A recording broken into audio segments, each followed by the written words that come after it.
biasa sebelum kita memulai pelajaran, mari kita berdoa terlebih dahulu supaya apa yang kita lakukan berjalan dengan baik. Semuanya berdoa sesuai dengan kepercayaan agama masing-masing. Berdoa mulai.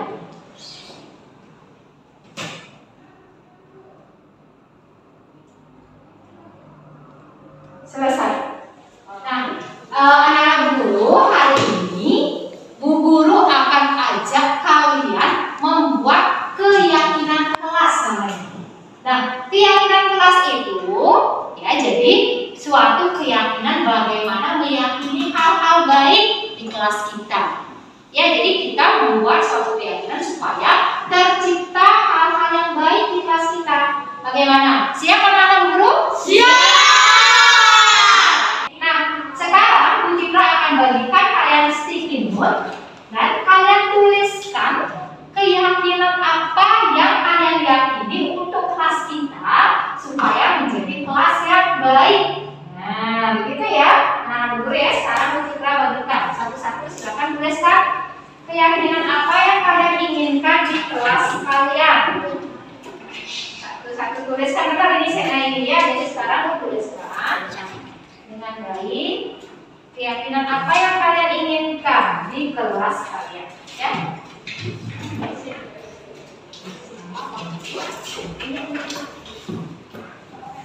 Oke, silakan kalian tuliskan di sini.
Oke, selamat pagi rekan-rekan semuanya.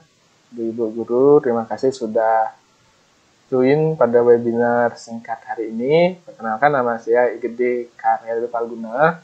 Nah, hari ini kami akan membawakan materi tentang budaya positif. Nah, untuk materi kali ini akan dibawakan oleh Ibu Iwayan Sucitrawati. Oke, sebelum kita mulai webinar singkat hari ini, ada baiknya kita melakukan doa agar webinar hari ini kita bisa berjalan dengan lancar sesuai dengan apa yang kita harapkan. Oke, waktu dipersilahkan berdoa menurut agama masing-masing, berdoa dimulai. Oke, berdoa selesai.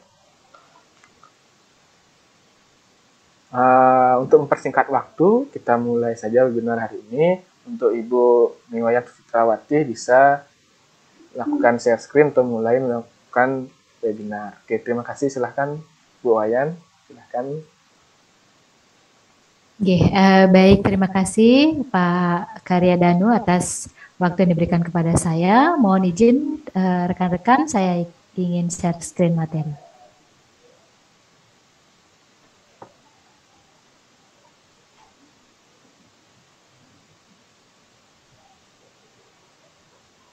Bagaimana? Sudah kelihatan, G? Sudah terlihat jelas, Bu Wayan. Maaf. Baik, mohon maaf ini bisa sesuai. Ya, baik. Terima kasih rekan-rekan semuanya, ibu-ibu semuanya sudah mengikuti webinar kami. Jadi pada kesempatan ini saya akan memaparkan terkait dengan materi budaya positif. Nah, tentunya kalau ingin kita menciptakan budaya positif di sekolah, memang kita harus berupaya sebagai guru bagaimana menciptakan budaya positif ini di sekolah kita. Kemudian selanjutnya, nah jadi budaya positif ini pasti berkaitan dengan disiplin. Ya. Jadi disiplin bagaimana kita mendisiplinkan siswa kita, ya tidak hanya kita juga, tidak hanya siswa kita juga, tetapi kita juga perlu mulai dari diri bagaimana mendisiplinkan kita sendiri. Nah, menurut Ki Hajar Dewantara bahwa disiplin itu merupakan motivasi internal yang mulai dari dalam diri kita, itu yang diinginkan, bukan atas motivasi eksternal atau karena ada suruhan dan segala macamnya. Kemudian yang kedua ada dari Gosen menyatakan bahwa disiplin itu merupakan berasal dari kata disiplin itu belajar. Bagaimana belajar menjadi pengikut, ya mengikuti atau mengikuti suatu aliran tertentu yang berasal dari motivasi intrinsik juga dari dalam diri, bukan karena ada suruhan. Nah, sejalan dengan pemikiran Ki Hajar Dewantara. Kemudian yang selanjutnya bahwa secara garis besar bahwa disiplin itu merupakan bagaimana cara kita mengontrol diri kita, ya. Jadi mengontrol diri, menguasai diri kita untuk melakukan suatu tindakan yang mengacu pada nilai-nilai yang kita hargai. Disiplin itu bagaimana cara kita mengontrol diri dan menguasai diri kita untuk melakukan suatu tindakan yang mengacu pada nilai-nilai yang kita hargai dengan penuh tanggung jawab. Nah, seperti itu. Kemudian, jadi siswa kita, biasanya kita sendiri pun, jika kita melakukan suatu tindakan atau ingin mendisiplinkan diri kita, pasti ada 3 motivasi perilaku, ya. Jadi berdasarkan Gosen itu kalau ingin menciptakan suatu kedisiplinan itu pasti ada 3 alasan yang menjadi motivasi. Yang pertama, tentunya orang melakukan disiplin atau melakukan tindakan itu karena atas dasar ketidaknyamanan. Mungkin karena ada hukuman, dia melakukan disiplin seperti itu. Yang kedua, juga untuk mendapatkan imbalan. Nah, biasanya kalau kita sendiri pun kadang sebagai guru ingin mendapatkan penghargaan, pasti ya sudah kita harus disiplin seperti itu. Kemudian yang ketiga, jadi untuk menjadikan orang menjadi orang mereka ingin menghargai dirinya. Jadi ini baru memang motivasi yang ketiga ini perlu kita terapkan karena ingin menghargai diri sendiri sesungguhnya. Itu yang sesungguhnya perilaku yang baik untuk kita terapkan nanti kepada siswa juga, ya. Jadi supaya dia mempercayai bahwa nilai-nilai disiplin itu baik supaya tumbuh menjadi budaya positif. Kemudian selanjutnya, nah untuk menciptakan budaya positif, ya jadi tentunya sebagai guru mengubah peraturan kelas menjadi keyakinan kelas. Nah, kenapa demikian? Kalau peraturan kelas itu dia sifatnya terpaksa atau dipaksa. Nah, misalnya contoh, kita wajib datang tepat waktu. Nah, itu dia murid merasa terpaksa. Ya, jadi terpaksa melakukan hal itu. Jadi tidak muncul dari dalam dirinya untuk melakukan sesuatu. Nah, jadi kita peraturan itu kita diubah nanti sewaktu-waktu menjadi suatu keyakinan kelas namanya. Ya, jadi bahwa keyakinan ini merupakan nilai kebajikan atau prinsip-prinsip universal yang disepakati bersama secara universal, lepas dari latar belakang suku, negara, bahasa maupun agama. Sehingga menurut Gosen, suatu keyakinan ini akan lebih memotivasi seorang diri dalam melakukan suatu tindakan. Itu karena dari arti akan muncul nanti motivasinya secara intrinsik. Nah, di sini saya tampilkan contoh keyakinan kelas. Nah, jadi yang tadinya peraturan kelas kita ubah menjadi keyakinan kelas. Seperti ini contohnya. Misalnya yang pertama, selalu bersikap positif. Nah, jadi mungkin nanti kalau seandainya peraturan kelas kita bandingkan dengan peraturan kelas, tidak boleh berbuat nakal misalnya seperti itu. Jadi kita ubah selalu bersikap positif. Di situ siswa akan berpikir, oh saya harus bersifat positif, bagaimana caranya? Nah, disitulah siswa akan menemukan bagaimana dia selalu bersikap positif. Nah, yang kedua, senantiasa menjadi yang terbaik. Nah, siswa itu bagaimana dia akan menjadi dirinya yang terbaik. Oh, saya kalau ingin menjadi yang terbaik, saya harus misalnya datang tepat waktu, misalnya mengumpulkan tugas tepat waktu, seperti itu. Nah, yang selanjutnya ada percaya dan menghormati orang lain serta barang miliknya. Nah, di sini siswa juga akan berpikir bagaimana cara menghormati orang lain tanpa harus misalnya mengambil barang milik orang lain, seperti itu. Itu selanjutnya ada komitmen pada setiap tugas. Nah, jika siswa sudah namanya berkomitmen, dia akan melakukan tugas. Nah, lain dengan halnya peraturan, kalau dibandingkan dengan peraturan, harus mengumpulkan tugas tepat waktu. Kan anak itu dia tidak akan berpikir, oh jadi ya udah nanti juga ada molor-molor waktu. Nah, tapi kalau kita sudah memiliki komitmen untuk setiap tugas, berarti dia akan berusaha untuk mengumpulkan tugas tepat waktu. Seperti itu. Kemudian selanjutnya senantiasa membantu.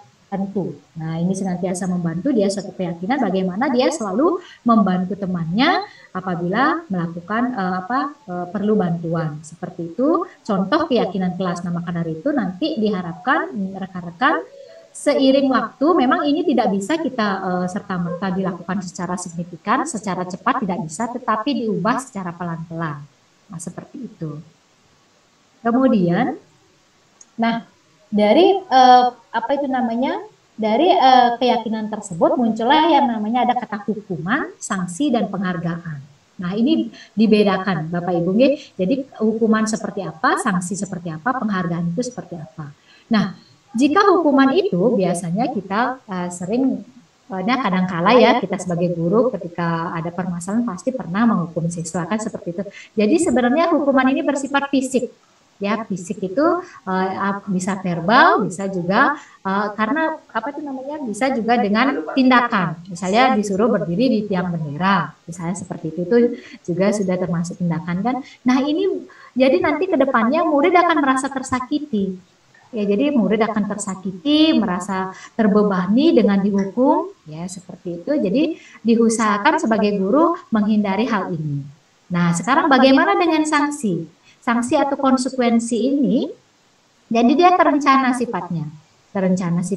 Jadi murid ini sudah kita sepakati bersama murid. Misalnya dengan keyakinan tadi, misalnya saling membantu. Apabila dia tidak saling membantu dengan temannya, konsekuensi apa yang dia akan terima?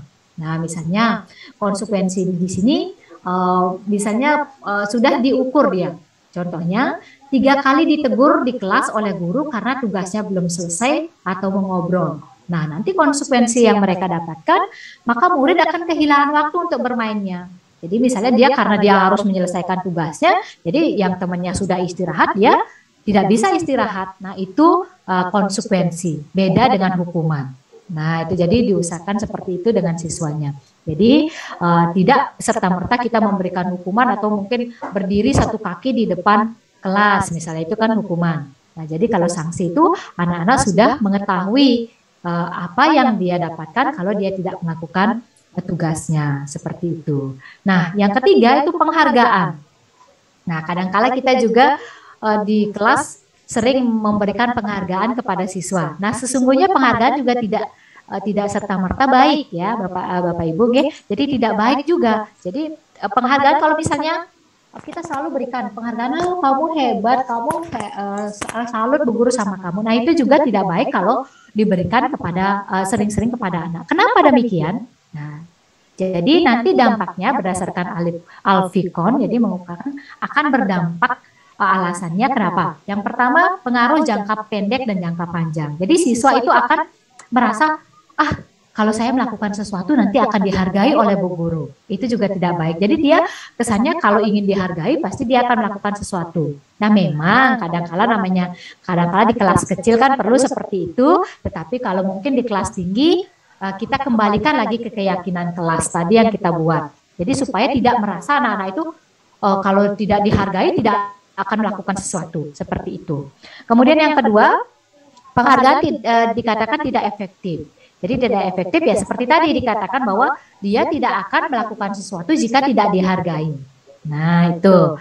Jadi yang ketiga, penghargaan dikatakan merusak hubungan. Nah, kenapa dikatakan merusak hubungan? Misalnya sebagai contoh saya pribadi sebagai guru dan teman saya misalnya siapa, Bapak Ibu, di antara Bapak Ibu ada datang pagi. Saya datang pagi, teman datang pagi, kemudian saya diberikan pujian, diberikan penghargaan, wah ini datang pagi bagus sekali. Sementara teman yang lain tidak dilihat bahwa beliau juga datang pagi. Nah itu juga akan membuat teman kita iri. Nah seperti itu juga dengan siswa kita.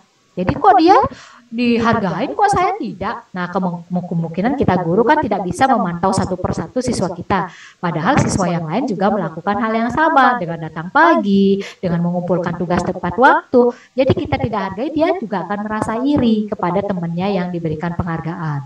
Seperti itu. Jadi itu dikatakan merusak hubungan.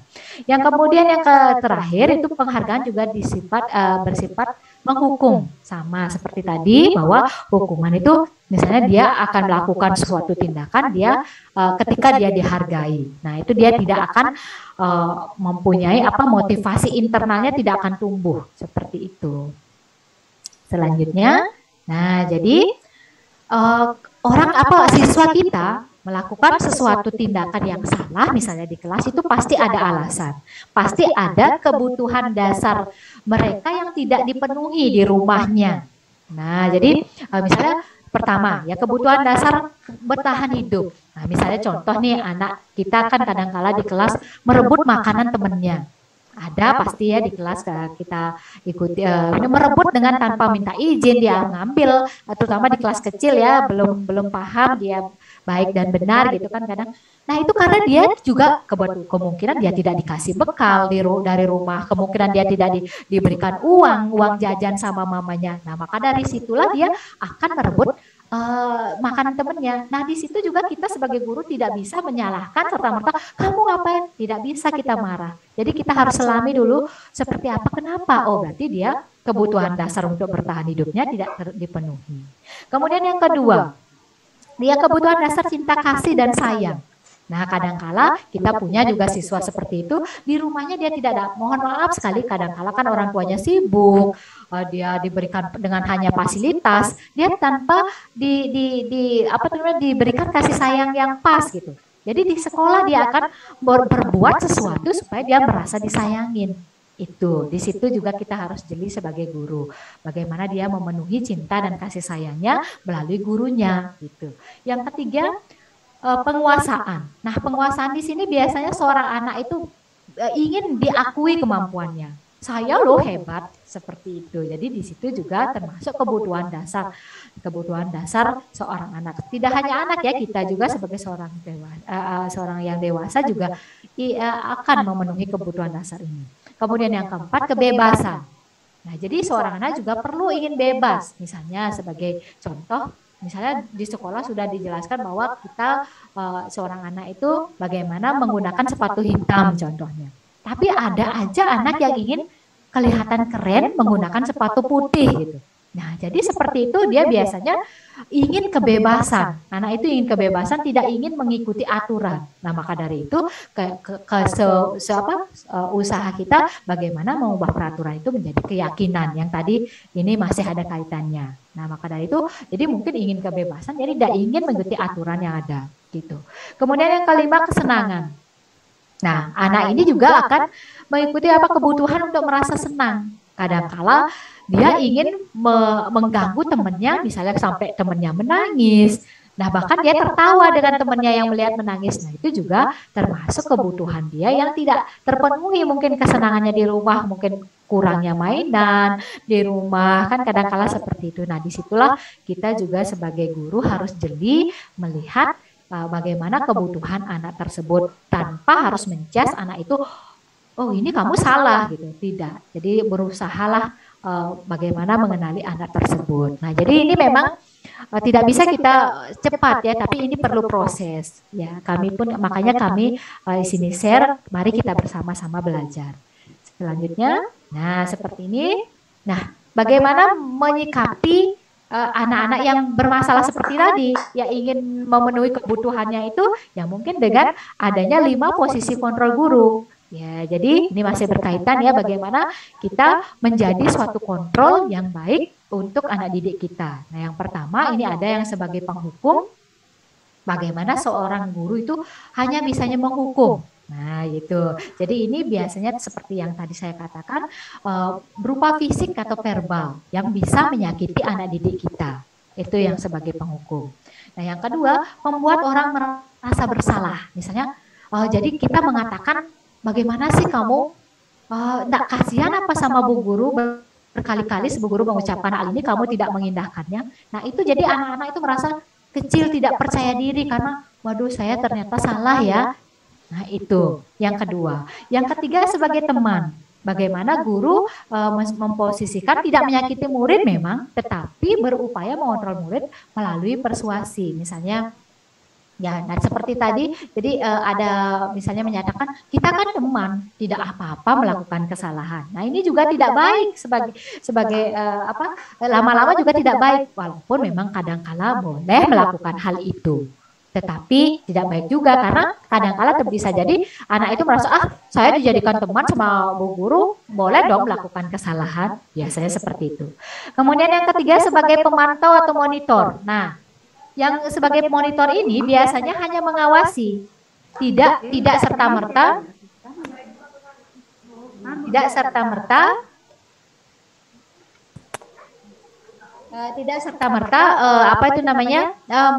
melakukan tindakan, tidak. Jadi guru di sini hanya mencatat saja. Oh, yang pertama ini pernah melakukan kesalahan tanggal ini. Nah, itu boleh, tetapi kadang-kala yang sebagai monitor ini tidak didiamkan begitu saja, tidak dilakukan apa-apa, sehingga murid ya besok berulang kali melakukan kesalahan. Nah, sesungguhnya, jadi yang terakhir, yang memang sebagai seorang guru yang mungkin dianggap paling sempurna ya, di sini adalah sebagai manajer, bagaimana memonitor atau mementor anak tersebut. Jika bermasalah itu bagaimana kita bisa menemukan solusi. Nah, seperti bagaimana mengajak dia mencari solusi terhadap permasalahannya, seperti itu. Jadi inilah yang posisi kontrol yang paling terakhir, yang mungkin dikatakan sebagai seorang guru yang tidak boleh marah, jadi harus sabar, seperti itu di posisi manajer. Ini nanti mungkin Bapak Ibu atau rekan-rekan sekalian bisa melihat posisi di mana saya, dan bisa kalau secara perlahan mari kita bersama-sama untuk menciptakan budaya positif bagi anak kita, bagaimana menjadi seorang guru yang menjadi posisi kontrol manager, seperti itu. Nah, dalam posisi kontrol manager, ya tentunya kita harus melakukan suatu tindakan yang namanya restitusi. Nah, restitusi ini bagaimana proses menciptakan kondisi bagi murid untuk memperbaiki kesalahannya tanpa harus menghukum, tanpa harus melakukan suatu tindakan yang membuat dia bersalah. Ya, jadi itulah restitusi di sini. Ya, jadi ini sudah termasuk kontrol manajer ya, Bapak Ibu. Jadi kita bagaimana melakukan atau tindakan yang mengajak siswa itu menemukan solusi terhadap permasalahannya. Nah, yang kedua, restitusi juga dikatakan sebagai proses kolaboratif. Ya, proses kolaboratif antara kita sebagai guru dengan murid kita, ya, untuk menemukan solusi. Nah, yang ketiga, restitusi ini juga dapat membantu murid untuk menjadi lebih memiliki tujuan, ya, disiplin positif, dan sehingga nilai-nilai atau keyakinan kelas yang sudah disepakati itu mereka percayai bahwa mereka akan lakukan dari dalam dirinya, seperti itu. Nah, bagaimanakah melakukan restitusi? Nah, di sini ada 3 langkah yang perlu dilakukan dalam melakukan restitusi. Yang pertama, menstabilkan identitas. Nah, bagaimana? Bahwa kita menanyakan kepada siswa bahwa semua, misalnya salah satu contohnya terlambat, siswa terlambat. Kita panggil siswanya, ya, jadi tanyakan dia. Terlambat, dia pasti sudah tahu bahwa dia melakukan kesalahan. Jadi kita kuatkan dia, jangan langsung kamu salah terlambat. Jangan seperti itu. Jadi kita buat mereka, oh iya tidak apa-apa, Bu Guru pun pernah kok melakukan melakukan hal itu. Nah, jadi anak-anak itu merasa, oh iya juga ya, Bu Guru pernah terlambat, jadi saya tidak serta-merta salah. Jadi itu namanya menstabilkan identitasnya dia, supaya tidak dia dicap bersalah. Seperti itu. Nah, kemudian langkah yang kedua, memvalidasi tindakan yang salah. Nah, kita menanyakan, nah, kenapa alasannya terlambat? Ya, jadi pasti ada alasannya.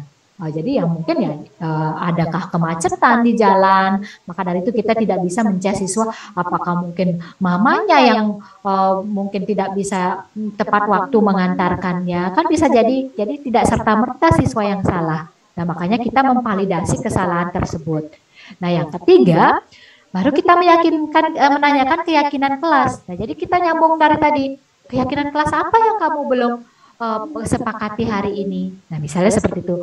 Jadi dia akan menjawab, oh ya, saya membuat tidak nyaman Bu Guru karena dengan saya datang terlambat, padahal temannya sudah serius belajar, saya malah datang terlambat. Nah, seperti itu. Jadi keyakinan kelas itulah yang kita tanyakan, sehingga nanti di akhir nanti kita tanyakan, kira-kira bagaimana kamu akan memperbaiki masalah yang kamu lakukan hari ini. Nah, jadi anak-anak itu akan berpikir, oh iya besok saya tidak akan datang terlambat, oh mungkin saya akan bangun lebih pagi Bu Guru. Nah, jadi itulah yang kita bisa didik anak kita untuk menemukan masalahnya tanpa harus kita menjudge anak itu, menghukum anak tersebut atau mungkin membuat dia bersalah seperti itu. Begitu juga dengan membuat tugas, kadang-kala kan banyak ya dari anak-anak kita tidak membuat tugas. Jadi gitu, jadi dia pasti punya alasannya kenapa dia tidak buat tugas. Nah, seperti itu. Itulah yang diharapkan kita sebagai guru untuk menjadi seorang kontrol sebagai manajer. Bagaimana kita tidak bisa marah kepada siswa, bagaimana kita bisa memfasilitasi anak tersebut untuk menemukan solusinya ketika dia bersalah seperti itu. Nah, jadi nanti dengan kita menjadikan anak menemukan solusi itu, dari situlah akan tercipta budaya positif tanpa harus kita suruh. Jadi itulah yang akan muncul motivasi-motivasi internalnya dari murid tersebut. Nah, mungkin itu saja yang bisa saya sampaikan untuk materi kali ini. Jadi saya untuk waktu saya persilakan kembalikan kepada Pak Karyadanu. Disilakan. Oke, terima kasih atas materinya, Bu Wayan. Untuk sesi berikutnya adalah sesi tanya jawab. Saya berikan waktu kepada 2 orang penanya. Sesi pertama, silahkan bertanya pertama. Silahkan Miss Asih. Bisa di unmute mic-nya, bisa langsung mengutarakan apa pertanyaannya ke Bu Citra langsung. Terima kasih. Silahkan Miss Asih. Baik, terima kasih Pak Dede. Suara saya terdengar? Jelas, Miss, jelas. Ya, karena jauh sekali ini dari luar angkasa. Iya, tegang sekali Bapak Ibu. Sebenarnya materi yang disampaikan oleh Bu Citra sangat menarik sekali ya, karena ini berkaitan sekali dengan apa yang harus kita lakukan sebagai seorang guru, khususnya dalam membina karakter siswa kita ya, yaitu menciptakan budaya positif di dalam kelas. Saya menarik sekali dengan contoh-contoh yang diberikan sama Bu Citra ya, yaitu tadi contohnya adalah tentang anak yang terlambat ya. Bagaimana sih kita memberikan konsekuensi, apa yang harus kita lakukan. Sebenarnya apa yang dikatakan oleh Bu Citra pernah saya lakukan ya di dalam kelas, ini berdasarkan pengalaman sih Bu. Cuman saya mengalami kendala, mungkin Ibu Citra bisa membantu saya. Jadi begini, kelas saya dulu ini waktu masih tatap muka, mereka memiliki kesepakatan kelas lengkap dengan konsekuensinya. Semua anak sudah menyepakati dan emang aturan itu semua lahir dari mereka. Dan itu efektif sekali. Bapak Ibu mungkin bisa nanti diterapkan kelasnya juga. Karena dengan begitu anak-anak tahu apa yang bagus untuk dilakukan, apa yang tidak baik.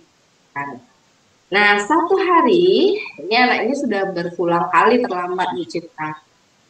Saya sudah menegur dan terakhir, karena kita sudah punya kesepakatan terlambat sekian menit, konsekuensinya ini. Waktu itu saya sudah menanyakan kenapa kamu terlambat, ada masalah. Ternyata anak itu terlambat karena adiknya bangunnya kesiangan. Nah, tapi ini sudah berulang kali Bu Citra. Cuman saya tidak mencarikan solusi waktu itu. Itu kesalahan saya. Tidak mencarikan solusi apa sih yang harus dilakukan anak tersebut biar tidak terlambat. Nah, saya hanya mengasih tahu, tapi ini salah, karena ini tidak adil untuk teman kamu yang lain yang sudah datang lebih awal dan kita punya kesepakatan. Nah, saya tidak membantu dia mencari solusi. Saya akui saya belum bisa menjadi manajer yang baik untuk anak saya. Ya, nah saya di sini sebenarnya dilema, Bu. Apakah saya memberikan hukuman? Karena ketika saya memberikan konsekuensi, maksud saya hukuman ini bukan hukuman fisik sebenarnya. Hukumannya itu waktu itu apa ya? Menyapu kelas. Dan itu sudah kesepakatan loh. Udah teman yang lain udah protes. Bu guru, dia sudah berapa kali terlambat. Kenapa kok dia tetap lolos gitu. Nah, dengan terpaksa saya memberikan hukuman itu dan anak tersebut menangis. Nah, kira-kira apa yang harus saya lakukan? Waktu itu saya tetap menjalankan hukuman karena saya pasti memilih anak yang lain. Ini sudah kesepakatan. Ya, sebenarnya itu efektif karena besoknya dia datang lebih pagi. Hasilnya sih itu gitu. Cuman saya tidak menjelaskan sedetail apa konsekuensinya karena kan namanya orang tua, Bu Citra pasti mereka datangnya bersamaan dong gitu. Gak mungkin dong dia bolak-balik sekarang antar anak yang rajin dulu, kemudian selamat dulu, kan tidak mungkin seperti itu gitu. Jadi ya saya juga mengalami dilema. Mungkin Bu Citra atau teman-teman Bapak Ibu yang lain bisa memberikan solusi dari permasalahan yang saya hadapi. Terima kasih sebelumnya.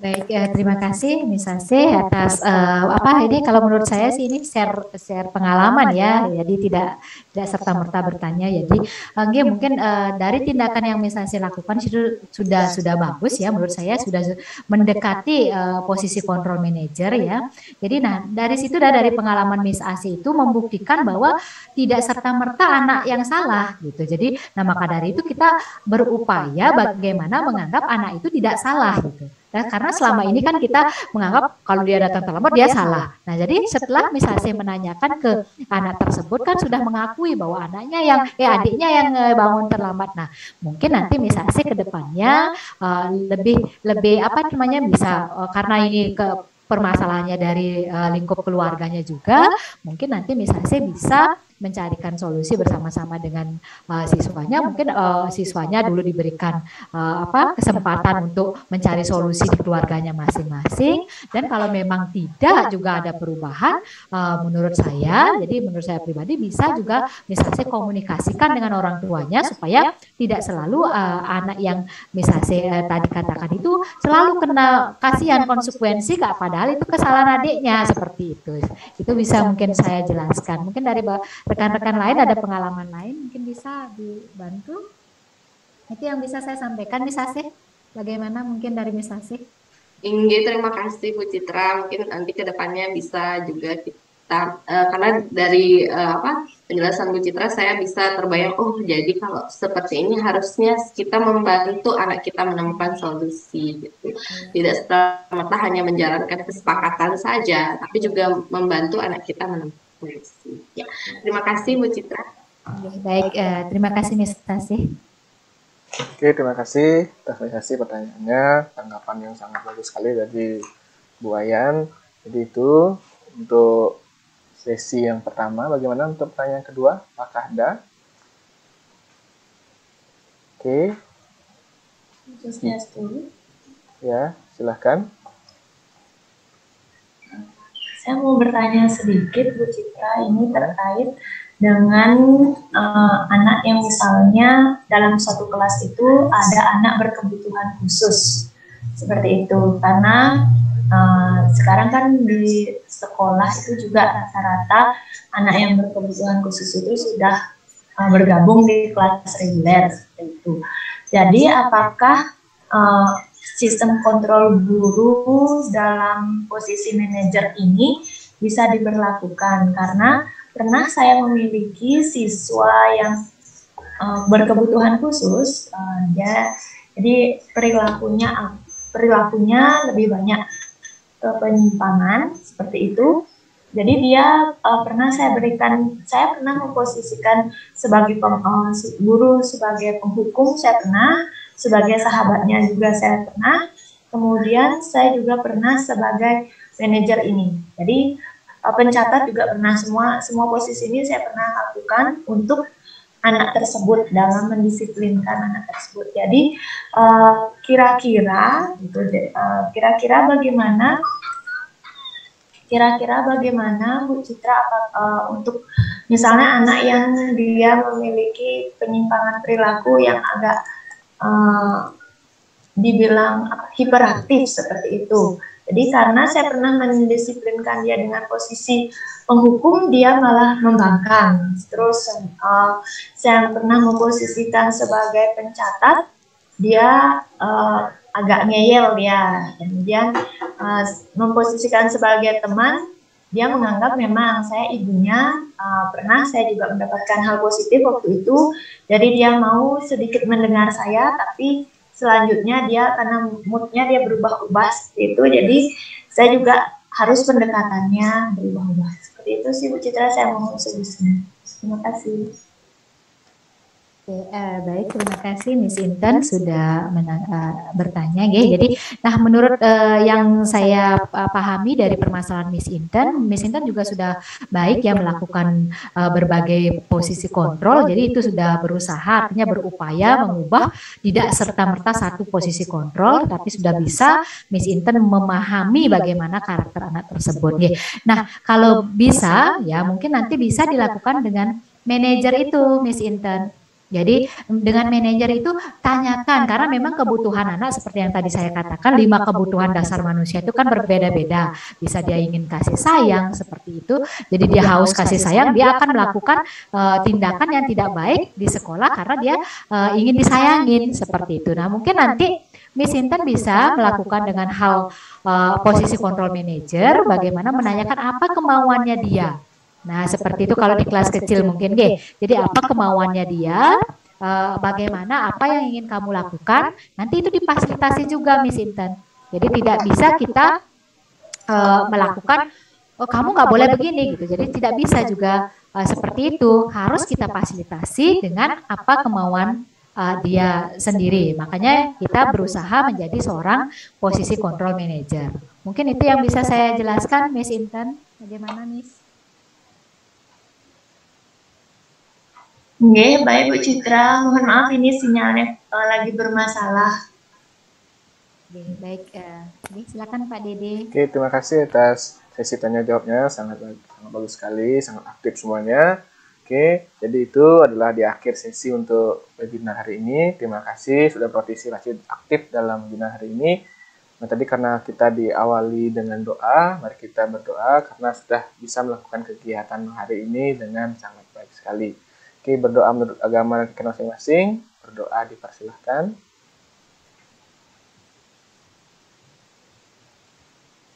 Oke, berdoa selesai. Terima kasih Bapak Ibu untuk pagi hari ini. Semoga apa yang dipaparkan tadi oleh Bu Citra bisa bermanfaat bagi Bapak Ibu di kelas atau di luar kelas. Oke, terima kasih atas partisipasinya. Selamat pagi.